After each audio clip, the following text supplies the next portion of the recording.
πάμε να δούμε το βίντεο από τη χθεσινή Eurovision, κυρίες και κύριοι, από όλα τα πιπεράτα γενικώς που συνέβησαν και αμέσως μετά κοντά μας ο Νίκος Ορφανός.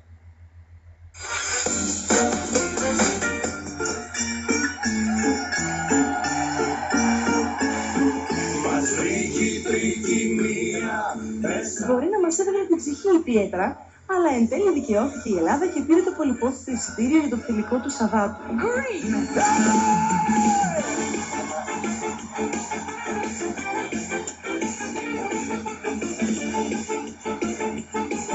Αυτές είναι οι υπόλοιπες 9 χώρες που πέρασαν μαζί με την Ελλάδα. Hungary, Azerbaijan, Romania, Norway, Iceland, Armenia, Finland, Malta.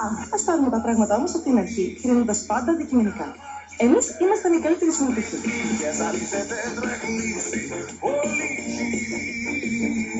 Η Λετωνία δεν είχε την τύχη να περάσει τη δεκάδα και απορούμε γιατί.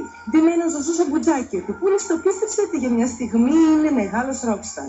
Φύρον, τι να πω για τη σκοπιανή κυριούλα. Η κοκκινοσκουφίτσα παραμεγάλωσε, έφαγε τον κακό λύκο, τη γιαγιά και τον κυνηγό. Ευτυχώς δεν πέρασε. Μια χαρά αξιοπρεπέστατη η συμμετοχή του Αζερβαϊτζάν. Φυσικά κρύβεται πίσω ελληνικό στοιχείο. Η στίχη του κυρίου Κοντόπουλου και η σκηνοθεσία του δικού μας Φωκά Ευαγγελινού. Τότε και το έκανε η Φιλανδή Μπάρμπι Νίφη. Φίλησε τελικά την χορεύτριά της σε αντίδραση στο Φιλανδικό Κοινοβούλιο που απαγόρευσε τον γάμο μεταξύ ομοφυλοφίλων. Καλή και η Μάλτα, αλλά μου θύμισε 1-2 τραγουδάκια το Tomorrow.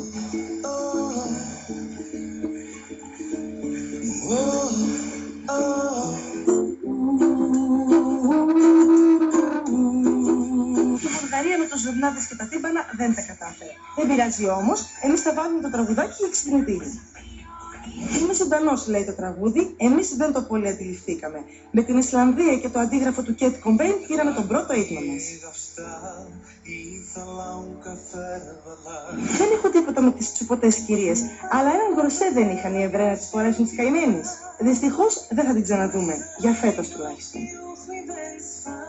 Αρμενία, ωραίο τραγούδι, ωραίο παιδί και ευτυχώς πρόλαβε να κάνει και αποτρίχωση στο φρύδι σιδηρόδρομο. Φαίνεται πως κάποιες απαγορευμένες ουσίες δεν είναι και τόσο απαγορευμένες στην Ουγγαρία.